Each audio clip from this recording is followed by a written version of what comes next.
মঞ্চের সামনে নিয়ে আসবে।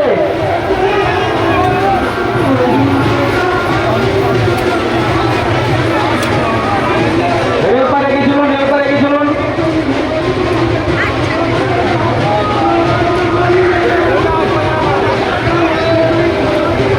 এখন পাঠ পাঠায় প্রবেশ করলো শনিপুর মহরম কমিটি। শনিপুর মহরম কমিটির ভলেন্টিয়ারের ছেলেদেরকে বললো খেলা এবং মুর্শিয়া সেটাই দেখাবেন, মঞ্চের সামনে দেখাবেন এবং নিজেকে দেখবেন, অপরের টাকা সুযোগ করে দেবেন। শনিপুর মহরম কমিটির ছেলেদেরকে বলছি, যারা মাতুম করবে তারা সাইডে যাবে।